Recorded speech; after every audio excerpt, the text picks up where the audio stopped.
Alors donc la stratégie d'extension de marque est une stratégie bien connue aujourd'hui, mais il faut quand même rappeler que la stratégie d'extension de marque, c'est une stratégie de lancement de nouveaux produits.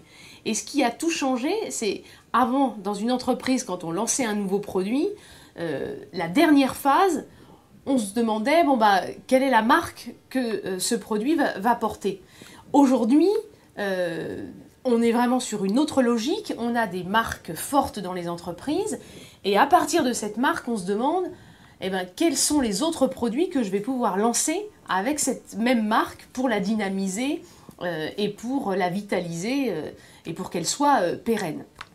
Donc dans cette logique d'extension de la marque dans des catégories nouvelles, hein, comme le cas de Bic qui est passé donc des stylos au briquet, au rasoir, ou comme Virgin donc, qui a sorti ses Megastore, ensuite la compagnie aérienne.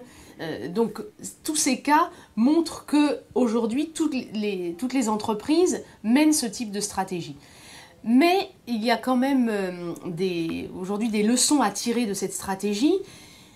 Il y a deux éléments importants. C'est d'une part, il y a le succès du produit. Donc ça, je pense que les entreprises commencent à bien le maîtriser. Mais d'autre part, il y a l'impact sur la marque, c'est-à-dire qu'est-ce que ça apporte véritablement. Alors, sur le succès du produit, on peut identifier trois grands facteurs clés de succès qui garantissent, on va dire, la réussite d'une extension de marque. C'est la cohérence du produit lancé avec les valeurs de la marque. C'est également la pertinence des valeurs de la marque sur le nouveau marché dans lequel la marque va s'implanter. Et enfin, c'est la valeur ajoutée du produit par rapport aux offres concurrentes. Donc ça, c'est primordial, mais ce qui va être le plus important, c'est surtout la cohérence entre le nouveau produit et la marque, parce que le consommateur doit retrouver la marque qu'il connaît et donc ne doit pas être, on va dire, trahi par une marque à laquelle il est attaché. Alors ensuite, le deuxième volet, qui est là, à mon avis, beaucoup moins maîtrisé par les entreprises, c'est l'impact de ces extensions sur la marque. Et là, on est sur le long terme. Et sur le long terme, une stratégie d'extension de marque devrait être menée uniquement si on est sûr qu'elle enrichit une marque existante. Et on peut voir qu'aujourd'hui, par exemple, le succès des bijoux Swatch n'est pas forcément une revitalisation de la marque Swatch dans sa globalité. Donc oui, il y a un succès au niveau des produits, mais après, qu'est-ce que ça apporte à la marque, hein ?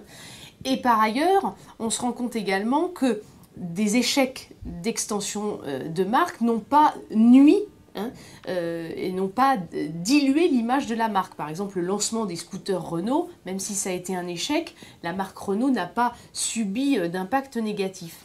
Donc c'est ça le grand paradoxe de la stratégie d'extension de marque, c'est que le succès du produit n'est pas forcément lié à des effets positifs sur la marque, et l'échec d'un produit ne va pas forcément amener des effets négatifs. Donc il faut savoir bien analyser ces différents éléments pour être sûr d'une part du succès, mais surtout de l'impact de cette stratégie sur la marque, parce que la marque, c'est le véritable capital de l'entreprise qui doit être absolument préservé. Donc il faut mener cette stratégie avec modération.